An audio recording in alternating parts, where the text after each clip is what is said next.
They said the river Ntoaso was cursed, that when the people lied too much, the river would rise and swallow the sun. In the heart of the Asuma Plains, there was a village that never saw the night.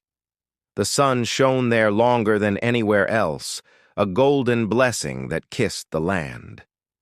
Because of this constant light, their crops never failed, children never went hungry, and the people grew proud, their chests swelling with the warmth of their prosperity. But pride, when left unchecked, soon curdles into arrogance. They began to lie. Small lies at first, about the size of their yams, the richness of their soil. Then bigger lies, about their wealth, their influence, even about the kindness in their hearts. Each falsehood, it is said, was a dark whisper that echoed into the river's heart, a drop of poison in its clear waters. One evening, the village priestess, Abrewa, a woman as old as the baobab trees, had a vision.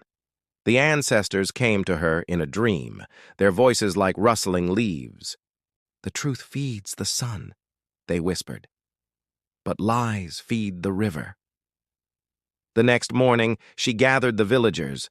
Her voice, though frail, carried the weight of her vision.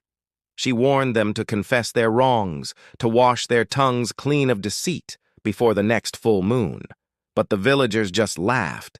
Their bellies were full, and their hearts were hard. "The sun loves us," they boasted, shielding their eyes from its brilliant glare. "Nothing can take our light away." Only one person listened, a young boy named Kojo. He was known as Kojo the Honest, a simple fisherman's son who found more value in a true word than a full net. He believed the priestess, and a shadow of fear touched his young heart. On the night of the full moon, a strange thunder roared from a cloudless sky. It wasn't the sound of rain, but of something ancient and powerful stirring from its sleep. Then, as the first rooster crowed to greet a dawn that would never arrive, the sun vanished. Complete and total darkness fell like a heavy, suffocating cloth over the land. The world went silent, then erupted in screams. In the sudden cold, the vibrant green crops withered to black dust. And the river swelled, its banks overflowing not with water, but with swirling golden ripples, as if it had swallowed the sun itself and was now digesting its light. Panic, cold and sharp, gripped the village. The people, once so proud, stumbled through the darkness and ran to Abrewa, their arrogant laughter now replaced with desperate cries. "What can we do?" they begged, their faces streaked with tears and terror. Abrewa looked at them, her eyes holding no pity, only sorrow.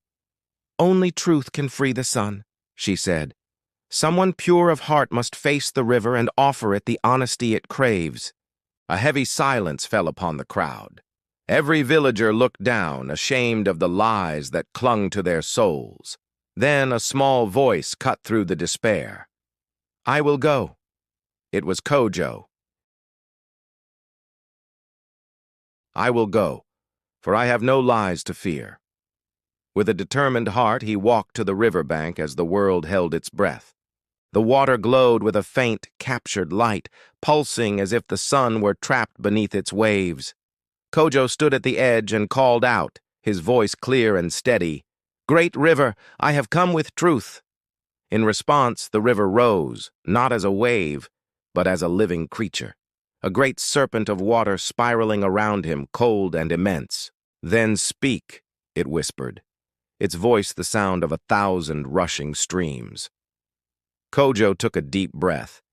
He confessed the only secret he had ever kept, the one small shadow in his honest heart. "Sometimes," he admitted, his voice trembling slightly, "sometimes I wish I had lied, just a little, so the other children would like me more." The river stilled. The churning waters grew calm. Then, slowly, a sliver of gold appeared on the horizon. The sun began to rise again, brighter, purer, and more golden than anyone had ever seen it before. Kojo fell to his knees on the riverbank, a tired but triumphant smile on his face as the warmth returned. The light had come back to the village, but Kojo was gone, taken by the river as payment for the truth. Ever since that day, the river Ntoaso sparkles with 1,000 diamonds at every sunrise, as if the sun itself still remembers and thanks the boy who told the truth. And in the center of the village square, a carving of a young boy stands tall. Beneath it, these words are etched for all to see. Truth feeds the sun. So remember, every lie, no matter how small, adds a little darkness to the world. But every truth, spoken from the heart, brings back the light. Thank you for joining us on this journey. If you enjoyed this story, please like, share, and subscribe to our channel. We have many more tales to tell.